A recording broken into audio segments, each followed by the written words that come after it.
नमस्कार दोस्तों, आज हम एक ऐसे विषय पर बात करने जा रहे हैं जो हमारे जीवन का अभिन्न हिस्सा है, लेकिन अक्सर हमारी नजरों से ओझल रहता है। स्वच्छता का शिष्टाचार।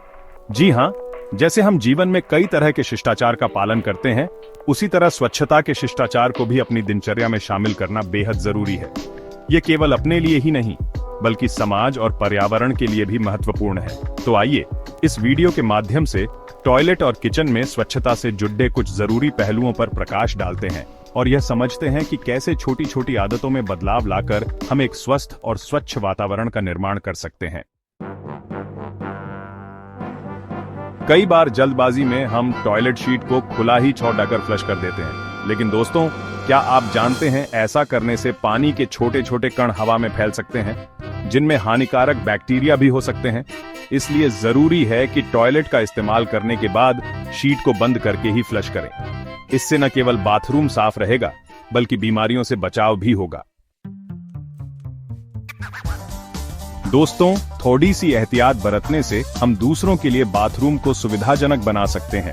अगर कभी टॉयलेट शीट इस्तेमाल करते समय गंदी हो जाए तो उसे साफ करना न भूलें। यह एक अच्छी आदत है जो दर्शाती है कि आप अपने साथ साथ दूसरों की स्वच्छता का भी ख्याल रखते हैं। टिश्यू पेपर या टॉयलेट पेपर का इस्तेमाल करने के बाद उसे हमेशा कूड़ेदान में ही डालें। इसे इधर उधर फेंकना अस्वच्छता को बढ़ावा देता है। याद रखें, स्वच्छता एक आदत है और अच्छी आदतें हमें बेहतर इंसान बनाती हैं। चैप्टर 4। टॉयलेट शीट को साफ करने के बाद या उसे छूने के बाद हाथों को साबुन से अच्छी तरह धोना बहुत जरूरी है। यह एक साधारण सी आदत है जो हमें कई बीमारियों से बचा सकती है। हाथों की स्वच्छता का ध्यान रखना खुद को और अपने परिवार को स्वस्थ रखने का सबसे आसान तरीका है। चैप्टर 5। एक मेजबान होने के नाते यह हमारी जिम्मेदारी बनती है कि हम अपने मेहमानों का पूरा ख्याल रखें। इसमें टॉयलेट में जरूरी सामग्री जैसे टॉयलेट पेपर, साबुन और टिश्यू आदि की उपलब्धता सुनिश्चित करना भी शामिल है। छोटी छोटी बातों पर ध्यान देकर ही हम अपने घर को सभी के लिए आरामदायक बना सकते हैं। चैप्टर 6। आजकल फोन हमारे जीवन का अभिन्न अंग बन गया है, लेकिन बाथरूम में इसका इस्तेमाल करने से बचना चाहिए। फोन पर मौजूद कीटाणु बाथरूम के माहौल में फैल सकते हैं, जो स्वास्थ्य के लिए हानिकारक हो सकते हैं। इसके अलावा बाथरूम में फोन का इस्तेमाल करना अन्य लोगों के लिए भी असुहज हो सकता है। चैप्टर 7।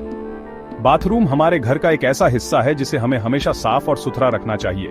यहाँ वहाँ थूकना न केवल अस्वच्छता को बढ़ावा देता है, बल्कि यह दूसरों के लिए असुविधाजनक और अपीलिंग भी नहीं होता।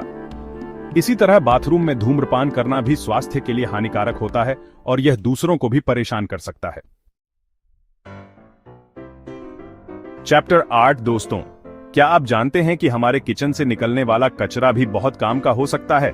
जी हाँ, सब्जियों के छिलके, बचे हुए टुकड़े, चाय पत्ती आदि से हम घर पर ही खाद बना सकते हैं। इसके लिए बस हमें एक डब्बे में गीले और सूखे कचरे को अलग अलग डालना है और कुछ दिनों बाद यह खाद में बदल जाएगा। यह खाद हमारे पौधों के लिए बहुत फायदेमंद होती है। उतरो तो दोस्तों, देखा आपने कैसे छोटी छोटी बातों का ध्यान रखकर हम अपने जीवन को स्वस्थ और सुंदर बना सकते हैं। स्वच्छता कोई एक दिन का काम नहीं है, बल्कि यह एक जीवन शैली है जिसे हमें अपनाना चाहिए। याद रखें, स्वच्छता से ही समृद्धि है। इसलिए आइए हम सब मिलकर प्रण करें कि हम अपने आसपास के वातावरण को स्वच्छ रखेंगे और दूसरों को भी इसके लिए प्रेरित करेंगे, क्योंकि जब हम स्वस्थ रहेंगे तभी तो जीवन के हर पड़ाव को खुशी से जी पाएंगे।